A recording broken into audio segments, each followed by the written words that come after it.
saya mencoba mendalami terhadap kemampuan para siswa. Saya kira memang agak awam melihat politik ini adalah sesuatu yang memang keniscayaan dilakukan di negeri ini, di negeri manapun. Artinya bahwa sesungguhnya politik itu adalah bagian daripada kehidupan umat manusia.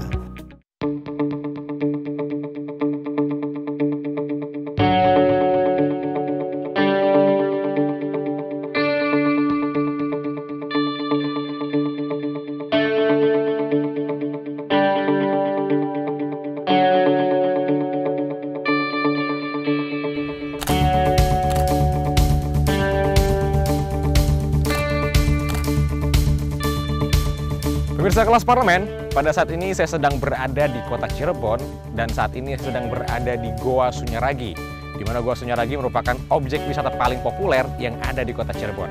Dan nanti kita akan mengikuti kegiatan salah seorang anggota DPR RI, Bapak Herman Hairon, yang akan mensosialisasikan tugas pokok dan fungsi DPR RI dan juga pendidikan politik kepada para pemilih muda. Nah, pasti Anda penasaran kan? Namun sebelum itu, ikuti saya dulu berkeliling di Goa Sunyaragi untuk berfoto-foto. Tetap bersama kami di Kelas Parlemen, pemirsa.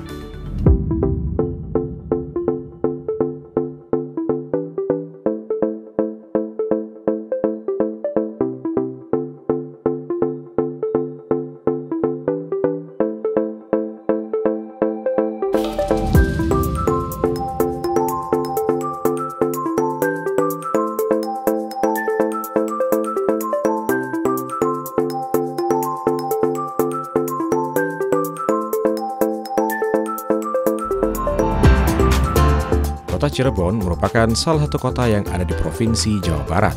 Dalam sejarahnya, Cirebon merupakan bekas ibu kota kerajaan besar yang kekuasaannya meliputi seluruh Jawa Barat, yaitu Kesultanan Cirebon. Dengan latar belakang peninggalan kerajaan inilah yang menjadikan Cirebon menjadi salah satu kota yang memiliki banyak destinasi wisata, terutama destinasi wisata sejarah. Dan salah satu situs wisata sejarah yang terkenal di kota Cirebon ialah Keraton Kasepuhan Cirebon. Keraton Kasepuhan adalah keraton termegah dan paling terawat di Cirebon. Makna di setiap sudut arsitektur keraton ini pun terkenal paling bersejarah. Keraton Kasepuhan adalah kerajaan Islam tempat para pendiri Cirebon bertahta. Disinilah pusat pemerintahan Kesultanan Cirebon berdiri. Keraton ini memiliki museum yang cukup lengkap dan berisi benda pusaka dan lukisan koleksi kerajaan yang salah satunya ialah 2 buah patung macan putih sebagai lambang keluarga besar Pajajaran di Taman Bundaran Dewan Daru pada area utama Keraton Kasepuhan. Setelah puas berjalan-jalan mengelilingi Keraton Kasepuhan, saya dan tim Kelas Parlemen kembali melanjutkan perjalanan kami. Kami pun mengunjungi beberapa sekolah yang ada di kota Cirebon, mulai dari SMA, SMP, hingga sekolah dasar tak luput dari kunjungan kami. Berdasarkan pengamatan tim Kelas Parlemen, infrastruktur pendidikan untuk sekolah tingkat menengah sudah sangat baik. Di kota Cirebon terdapat banyak sekolah menengah unggulan yang memiliki kualitas infrastruktur penunjang pendidikan yang sangat baik. Namun, sayangnya baiknya infrastruktur untuk sekolah menengah tidak dibarengi dengan baiknya infrastruktur untuk sekolah dasar. Hal ini terlihat dari masih adanya sekolah dengan bangunan yang hampir roboh yang kami temukan di kota Cirebon. Padahal pendidikan dasar merupakan salah satu pilar penting dalam membangun kualitas pendidikan yang baik yang nantinya dapat menunjang peningkatan kualitas sumber daya manusia yang ada di Indonesia. Sudah lama kita mengusulkan, tetapi rupanya kemampuan APBD kita masih terbatas. Kita kadang-kadang anggaran dari atas itu hanya untuk rehab gitu ya Pak ya. Kemudian untuk membuat tambahan lokal itu perlu ada lahan. Nah, kita kan untuk menyiapkan lahan itu juga harus membangun, menyiapkan bertingkat itulah. Ada beberapa sekolah. Kita ingin setiap sekolah itu dibangun tuntas, Pak. Persoalannya karena ini banyak, walaupun tercecer-cecer ya, ada yang sebagian, inginnya merata gitu. Masyarakat sekolah kan ingin semua kebagian. Nah, karena anggarannya terbatas, maka ya seperti itulah, membangun yang sangat prioritas dulu.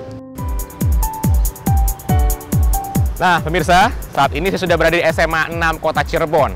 Dan di SMA inilah kita akan mengikuti kegiatan Bapak Herman Hairon yang akan mensosialisasikan tupoksi DPR RI kepada para pemilih muda. Tentunya Anda pasti penasaran kan bagaimana Bapak Herman Hairon mengajar? Yuk, ikuti terus perjalanan kami dalam Kelas Parlemen.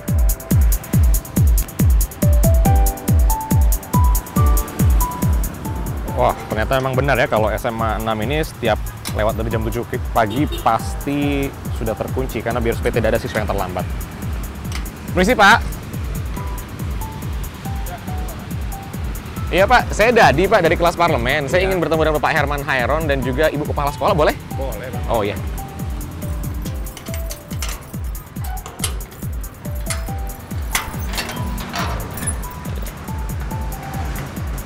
Makasih Pak.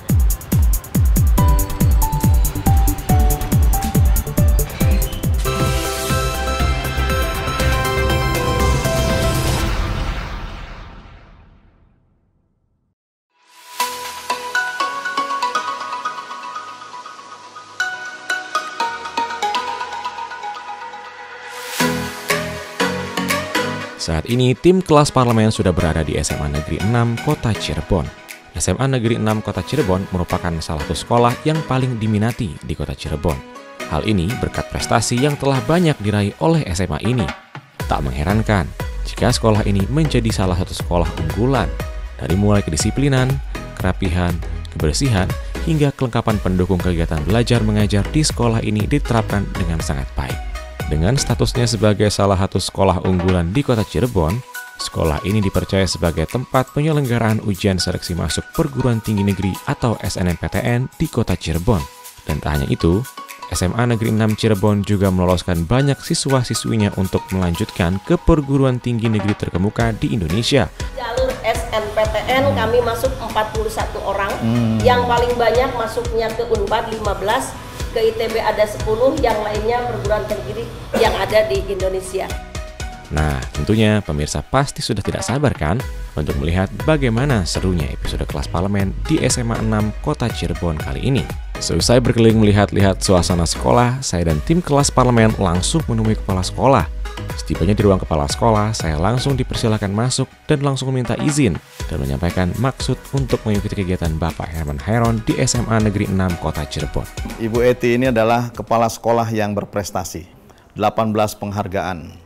Jadi ini adalah kepala sekolah yang terbuka dan terus menambah wawasan tentu untuk terus menimba berbagai ilmu, sehingga juga imbalannya adalah mendapatkan prestasi yang banyak. Selamat ya Bu Eti ya. Selamat Ibu. Ya, sama-sama, makasih. Pak, kita mungkin langsung ke kelas atau gimana Bu? Ayo, ya, boleh? Ayo. Alhamdulillah saya mengetahui seluk-beluk Bapak Hairon yang sangat merakyat, dia sangat baik. Kami bisa menilai bahwa dia orang yang terpilih untuk memajukan Indonesia, di mana beliau orang yang sangat luar biasa, sehingga kami bisa menitik apa yang harus kita lakukan. Karena bagaimanapun juga sekarang alhamdulillah di Indonesia politik begitu memanas, dengan adanya beliau suasana kita bisa menjadi dingin. Setelah mengantongi izin, kami langsung diantar ke ruang kelas unggulan yang telah menunggu kehadiran sosok anggota dewan. Setibanya kami di ruang kelas, acara pun diawali dengan pembukaan dan sambutan dari kepala sekolah serta teriakan yel-yel dari para siswa-siswi yang hadir di acara sosialisasi tersebut. SMA Negeri 6 berprestasi dan juara. Terima kasih. Assalamualaikum warahmatullahi wabarakatuh. Terima kasih Bu. Assalamualaikum warahmatullahi wabarakatuh. Waalaikumsalam warahmatullahi wabarakatuh. Salam sejahtera untuk kita semua. Selamat siang. Saya ingin seperti guru beneran di sini dulu. Bagus kan gini kan? Pertama, DPR itu adalah bagian dari trias politika. Ya, DPR adalah bagian yang institusi yang diatur oleh Undang-Undang Dasar 1945. Konstitusi negara sudah menggariskan bahwa ada fungsi eksekutif, ada fungsi legislatif, dan fungsi yudikatif. Fungsi eksekutif tentu dipimpin langsung oleh Presiden. Fungsi legislatifnya ada DPR, ya. Kemudian ada fungsi yudikatif. Nah, tentu saya ingin menyempitkan dalam waktu yang singkat ini, yaitu terkait dengan fungsi legislatif. Ada yang sudah kenal saya? Ada enggak? Di mana? Di gambar. Dekat kereta api, dekat perumahan sana, gitu. Di mana lagi? Dekat Geronggong sana ya, gitu. Ini orang kota semua atau ada dari kabupaten? tugas DPR itu ada 3, catat ya. Satu adalah fungsi legislasi. Fungsi legislasi, yaitu membuat undang-undang. Karena negara ini adalah sebuah organisasi, ya. Nah, sehingga ada perangkat-perangkat organisasi yang harus diatur. Ada konstitusinya, dasar negaranya, yaitu Undang-Undang Dasar 1945. Nah, dari Undang-Undang Dasar itulah kemudian memberikan penugasan kepada DPR untuk membuat aturan turunannya dalam bentuk undang-undang. Dan undang-undang pun memberikan turunannya ada dalam bentuk peraturan pemerintah, ada peraturan menteri, ada peraturan dirjen, dan lain sebagainya sebagai regulasi yang itu untuk memperjelas terhadap undang-undang yang disusun bersama antara DPR dan pemerintah. Atas dasar kepentingan rakyat itulah, atas dasar kepentingan negara itulah, maka legislasi disusun dalam bentuk yang namanya prioritas, dalam bentuk proyeksi dan prioritas. Makanya kalau di DPR itu ada namanya prolegnas, ya. Program Legislasi Nasional. Itu yang kemudian menjadi proyeksi di dalam masa penugasan anggota DPR untuk bisa menghasilkan undang-undang. Contoh,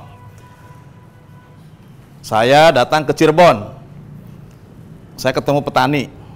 Petani ngeluh, Pak, kami susah sekali untuk bisa mendapatkan harga yang lebih baik.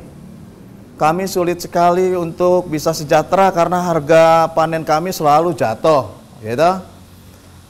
Tolong dong Pak, bagaimana ada aturan yang membuat supaya kami ini mendapatkan harga penjualan berasnya, penjualan gabahnya bagus. Kalau tadi saya katakan di SMA ini pendidikan politiknya masih awam, dan tentu harus diberikan wawasan-wawasan terkait itu dengan fungsi-fungsi dan tugas masing-masing institusi politik. Jadi bukan menggeret pola pikir dan kemampuan mereka ke arah yang politis gitu ya. Tetapi lebih bagaimana mengenalkan kepada mereka institusi-institusi dengan tugas pokoknya yang ini secara politik memang menjalankan fungsi politiknya. Anak sekolah, Pak, kami kurikulumnya susah banget Pak. Nah itu. Kalau mendengar ujian nasional kayak ketemu hantu. Wah, betul nggak? Tuh. Padahal ujian nasional itu penting untuk mengukur rata-rata prestasi. Nah, itulah atas dasar aspirasi dari masyarakat, dari masukan-masukan siswa, dari masukan-masukan perguruan tinggi, dari manapun, itulah yang kemudian diramu melalui komisinya masing-masing. Ada berapa komisi di DPR sekarang? Hah? Nah, siapa namanya? Mas Cepi, ya. 11, benar. Berarti pernah lihat televisi ini. Atau melihat radio? Melihat radio kelihatannya.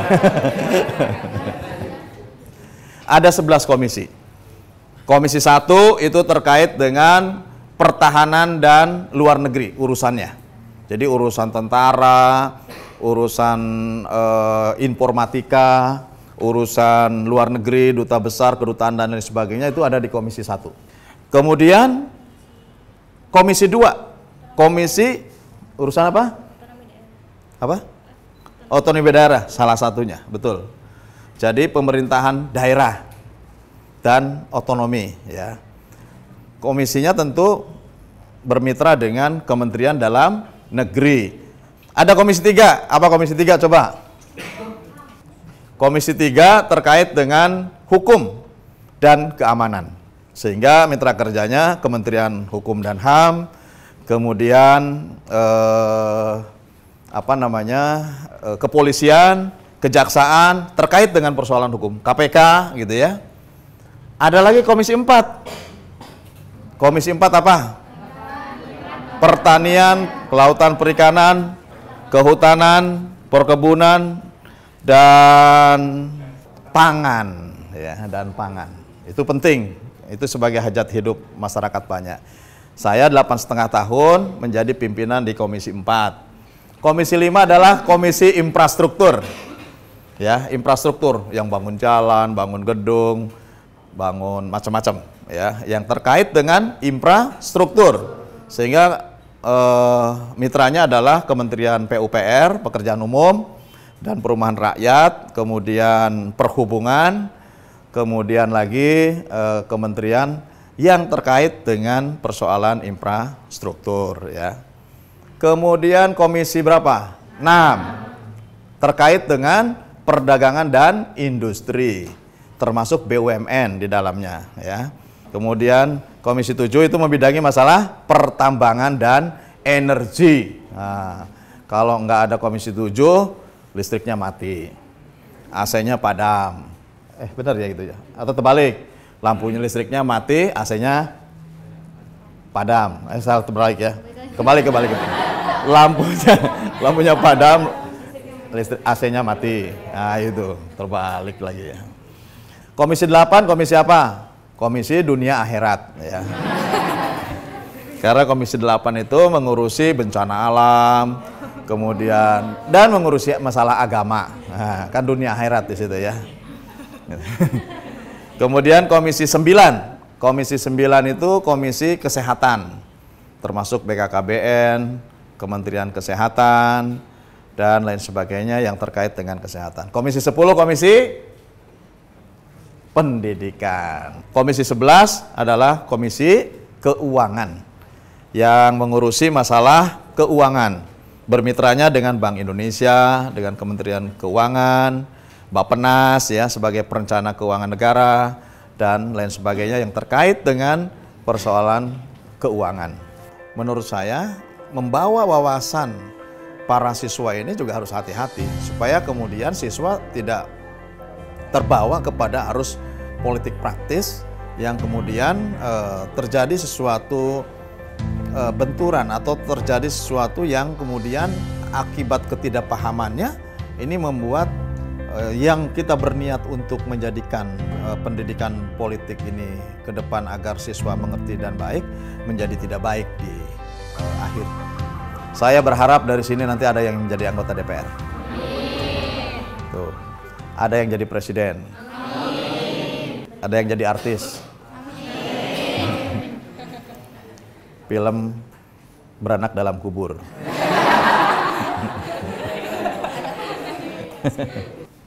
Yang kedua, fungsi yang saya kira ini juga penting adalah fungsi anggaran atau budgeting. Kenapa ini penting? Sekolah ini terbangun, sekolah ini menjadi baik, sekolah ini membangun masjid, sekolah ini pakai mejanya bagus.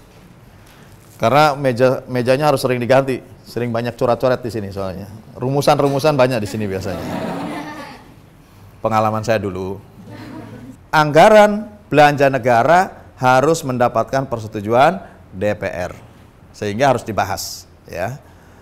Fungsi yang terakhir. Fungsi terakhir itu adalah fungsi pengawasan, fungsi kontrol, ya. Fungsi kontrol itu adalah fungsi yang melekat kepada seluruh kegiatan yang berbasiskan baik APBN maupun bukan APBN. Karena ada anggaran-anggaran yang tidak masuk dalam APBN, tetapi itu juga bagian kegiatan tidak terpisahkan dari kegiatan eksekutif. Ya. Dan seusai memberikan materi sosialisasi, siswa-siswi pun diberikan kesempatan untuk bertanya. Saya ingin bertanya Pak, tapi mengenai Komisi 4, ya mengenai konversi lahan sawah. Kan sampai saat ini lahan sawah di Indonesia itu semakin berkurang karena lahan sawah dinilai memiliki nilai ekonomi yang lebih rendah dibandingkan untuk peruntukan yang lainnya. Misalkan kita membangun perumahan. Di samping itu, nilai sosial sawah juga tinggi Pak, karena dengan berkurangnya stok beras di Indonesia itu dapat mengakibatkan konflik sosial. Jadi pertanyaannya, bagaimana caranya agar nilai ekonomi dan sosial dari sawah itu seimbang? Ya, sudah cocok jadi anggota Komisi 4.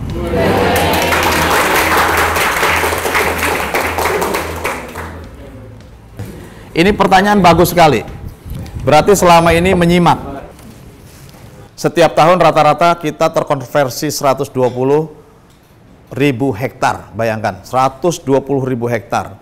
Padahal setiap tahun kita mampu paling 30-40.000 hektar saja mencetak sawah baru. Jadi kalau tadi menginginkan perbandingan keekonomisan antara lahan sawah dengan penggunaan lainnya, memang ini menjadi kendala sampai saat ini. Kami juga menentang terhadap bagaimana harga gabah ini dipertentangkan terhadap inflasi. Nggak pernah akan baik harga ini. Tapi kalau tidak ada pangan, kalau tidak ada makan, apa risikonya? MATI. Sehingga memang ini sesuatu yang dilematis, bagaimana membangun proporsionalitas antara lahan sawah, keekonomisan lahan sawah dengan keekonomisan terhadap pembangunan lainnya. Betul. Maka itu kami melahirkan Undang-Undang 41 tahun 2009 tentang perlindungan lahan sawah, lahan pertanian pangan berkelanjutan namanya. Belakangan ini Pak, marak terjadi yang namanya itu reklamasi pantai Pak. Ya baik itu di Jakarta maupun di Bali, di Tanjung Benoa Pak. Nah itu, bukankah dalam undang-undang itu sudah dinyatakan bahwa laut adalah milik negara dan digunakan untuk mensejahterakan rakyat Pak. Tapi kenapa pantai atau laut ini bisa dijual kepada swasta gitu Pak, baik itu untuk pembangunan properti ataupun urusan lainnya Pak. Nah di sini kan bisa bahaya gitu Pak, baik itu untuk dalam lingkungan hidup pantainya maupun bagi kehidupan para nelayan dan sebagainya di pesisir itu Pak. Saya termasuk yang sangat keras menentang reklamasi pantai utara Jakarta. Menentang karena apa? Reklamasi tidak dibangun atas dasar peraturan yang benar. Sesuatu yang dibangun tanpa ataupun mengabaikan peraturan pasti dampaknya akan negatif, dampaknya akan memberikan dampak yang tidak baik kepada masyarakat. Ya, setuju itu dulu ya. Pantai Utara Jakarta sudah ditetapkan sebagai kawasan strategis nasional yang itu diatur oleh peraturan presiden tentang penetapan kawasan strategis nasional. Dan kemudian diatur di dalam Undang-Undang 27 tahun 2007 tentang pengelolaan pesisir dan pulau-pulau kecil. Itu ada aturan-aturannya untuk sampai kepada bagaimana common property itu menjadi bagian dari yang dimanfaatkan. Sehingga namanya juga pemanfaatan. Ini sama halnya dengan sumber daya alam lainnya yang menjadi milik negara. Lantas kalau dikapling-kapling menjadi milik perusahaan, milik pribadi, ya salah. Gitu. Saya yang menandatangani dengan Bu Susi untuk menghentikan reklamasi. Jadi pertanyaannya tepat, karena saya sendiri pelaku sejarah yang menandatangani ketidaksetujuan terhadap reklamasi Pantai Utara. Pertama saya ingin mengapresiasi ya terhadap SMA Negeri 6 Cirebon ini. Karena apa? Karena ketika kami berinteraksi dan ketika kami memberikan pertanyaan, kemudian jawaban, ini juga ada satu sambutan ya, atau satu interest yang luar biasa. Bahkan pertanyaan-pertanyaan ketika kemudian kami buka, mereka memberikan pertanyaan yang sangat tajam, kritis, dan tentu kami harus menjawabnya juga dengan sesuatu yang lebih real dan faktual. Setelah menjawab pertanyaan yang diajukan siswa-siswi, Bapak Herman Hairon mengadakan kuis untuk para siswa-siswi yang hadir di ruang kelas. Dan siswa-siswi pun berlomba untuk menjawab pertanyaan yang diajukan. Pertanyaan pertama, ada 3 fungsi DPR. Apa fungsi itu? Nah, ini paling tinggi nih. Ayo, berdiri. Ingin menjawab pertanyaan Bapak, ada 3 fungsi dari DPR, yaitu yang pertama fungsi legislasi, 2 fungsi anggaran, dan ketiga fungsi pengawasan. Oke. Selamat. Kedua, komisi berapa yang mengurusi masalah pertambangan dan energi? Buat bekal tentara ya, buat bekal tentara ya. Saya ingin menjawab pertanyaan Bapak yang tentang komisi pertambangan dan energi, itu komisi 7. Nah, 100. Kalau ketua ingin membagikan keceriaan dengan seluruh siswa, Bapak Herman Hairon juga memberikan hadiah untuk seluruh siswa yang ada di dalam kelas berupa flash disk berbentuk gelang sebagai cindera mata. Dan pemberian materi pun ditutup dengan penyerahan plakat dari DPR RI kepada SMA Negeri 6 Cirebon yang diterima oleh kepala sekolah. SMA Negeri 6 berprestasi dan juara. Terima kasih.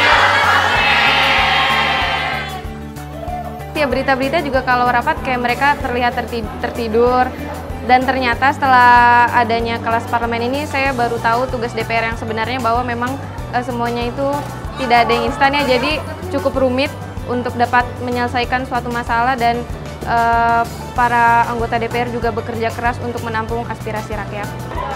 Menurut saya pembelajaran parlemen kali ini itu cukup baik didapat bagi saya, karena saya bisa tahu fungsi DPR dan tugas-tugas DPR sebenarnya itu. Dan di sini saya juga dapat mengetahuinya komisi-komisi yang ada di DPR. Selain itu juga kita tahu generasi milenial kedepannya seperti apa.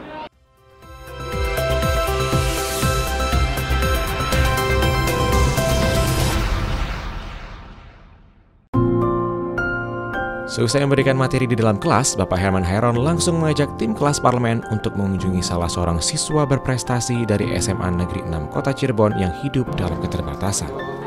Ia adalah Rivaldi, siswa SMA Negeri 6 Cirebon yang menarik perhatian Bapak Herman Hairon. Ia tinggal bersama kedua orang tuanya di rumah yang sangat sederhana. Tinggal di daerah gang sempit dengan rumah yang hanya berukuran 3 x 5 meter dengan ruang tidur dan dapur yang menjadi satu. Orang tuanya yang bekerja sebagai pekerja serabutan membuat Rivaldi kesulitan untuk mendapatkan kehidupan layaknya teman-teman di sekolahnya. Bismillahirrahmanirrahim. Tabarakalladzi biyadihil mulku wa huwa ala kulli syai'in qadir. Rivaldi itu anaknya baik, rajin. Kalau di lingkungan dia malah lebih baik juga, di agamanya baik. Dia udah sering lomba ngaji, di kelurahan dapat juara. Nurut, baik, ya nggak kayak yang lainnya lah, diem di rumah, belajar, rajin. Terus apa kata orang tua tuh nurut. Keterbatasan tersebut tidak lantas menyurutkan semangat Rivaldi dalam menuntut ilmu. Setiap harinya sepulang sekolah ia bergegas pergi ke rumah sang nenek yang hanya berjarak 100 meter dari kediamannya untuk belajar dan mengulang materi yang ia dapatkan di sekolah. Untuk Rivaldi memang dia punya kemampuan, dia punya ranking 4, dia juga sebagai juara Raja Kalara, dia talenta dia dikembangkan, biarpun dia orang yang tidak mampu berarti bukan dia harus menurun dalam hal pendidikan. Assalamualaikum. Di sini? Iya. Sama siapa di sini tinggal? Rivaldi sekarang ada di tempat lain. Oh iya.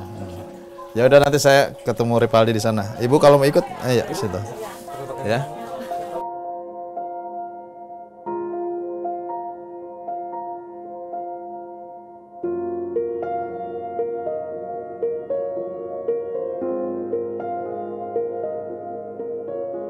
Ya, Assalamualaikum Bapak, Ibu, dan juga Rivaldi. Hari ini saya Dadi dari tim kelas parlemen beserta dengan Bapak Herman Hairon dari DPR RI. Kedatangan beliau ke sini dengan maksud ingin mengunjungi sekaligus memberikan bantuan untuk pendidikannya Pak Rivaldi juga. Nah, ini sekedar untuk 1-2 bulan bayaran sekira cukup lah ya. Nanti dimanfaatkan secara baik ya. Terima kasih.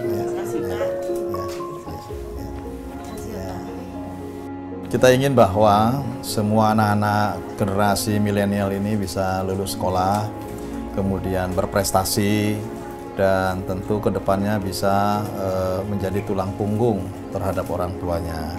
Kan mungkin Rivaldi sekarang merasakan bagaimana susahnya hidup ya, dan beban hidup ini tentu ya akan menjadi tanggungan kita juga ya. Nah, sehingga Rivaldi harus punya motivasi, semangat, sekolahnya yang benar, kalau bisa menjadi juara. Ya kalau nanti ada susah-susah komunikasi lah ya. Siapa tahu nanti kita bisa bantu dari program pemerintah, dari bidik misi, dari program-program yang tentu ini bisa membantu kelancaran sekolah. Dari pribadi saya insya Allah, karena saya juga merupakan anggota DPR yang terpilih dari Cirebon dan Indramayu, tentu saya juga ingin memberikan kontribusi yang besar terhadap warganya. Kalau boleh tahu nih, cita-citanya Rivaldi ini apa sih sebetulnya kalau udah lulus sekolah? Kan perguruan tinggi, termasuk perguruan tinggi di STAN sih, maunya di STAN yang ada beasiswanya. Mama tuh dulu kan pelayan toko sebelum sama ayah. Terus dia juga digaji tuh 100.000 terus ngidupin 4 orang anak yang dulu tuh masih 3 orang anak yang masih pada sekolah.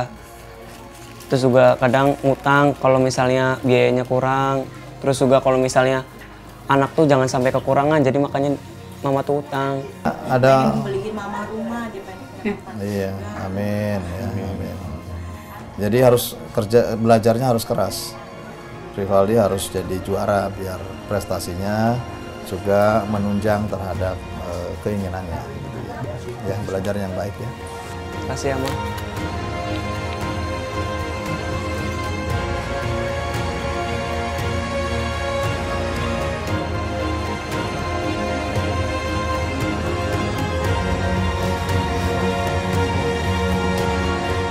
Sosok Herman Hairon memang sangat dikenal sebagai pemimpin yang peduli dengan anak-anak yang kurang mampu. Selain Rivaldo, beliau juga memiliki beberapa anak-anak yang sudah beliau bantu pembiayaan pendidikannya, mulai dari sekolah dasar hingga perguruan tinggi, dan beliau juga sangat peduli dengan industri kreatif yang ada di sekitarnya. Saya memang dari awal sebelum masuk kuliah pun saya berkeinginan mendapatkan beasiswa, dan di sini Pak Hairon datang, artinya ketika di semester 5 itu, dan saya mencoba mendaftarkan dan itu saya dapatkan. Dan hingga akhirnya di tahun ketiga ini saya mendapatkan bisa sidang ya, karena itu juga bisa terbantukan dari biaya siswa Pak Hairon. Saya kuliah itu sambil melakukan wirausaha, yaitu berdagang kecil-kecilan. Nah, kemudian dengan dibantu adanya beasiswa tersebut sehingga per semester itu pembiayaannya itu sedikit terbantu dengan adanya beasiswa tersebut. Saya ucapkan terima kasih kepada Bapak Insinyur Haji Herman Hairon atas bantuannya kepada anak saya, sangat bermanfaat dan berguna sekali untuk anak saya. Harapannya semoga makin jaya, makin sukses, bisa membantu warga-warga yang kesusahan. Saya berterima kasih banyak kepada Pak Haji Herman Hairon. Mudah-mudahan kami atas nama mahasiswa Universitas Nahdlatul Ulama Cirebon bukan hanya sekedar ini. Kami meminta bahwa program ini bisa dilanjutkan. Bapak Herman Hairon, OC! Ya, pemirsa Kelas Parlemen, tadi sudah kita saksikan kegiatan Bapak Herman Hairon dan berakhirlah sudah rangkaian acara Kelas Parlemen edisi hari ini. Terima kasih atas perhatian Anda. Saya Didi Ramadan beserta Pak Herman Hairon dan juga keluarga Rivaldi beserta tim kerabat kerja yang bertugas mengucapkan terima kasih atas perhatian Anda dan sampai jumpa pada edisi Kelas Parlemen berikutnya.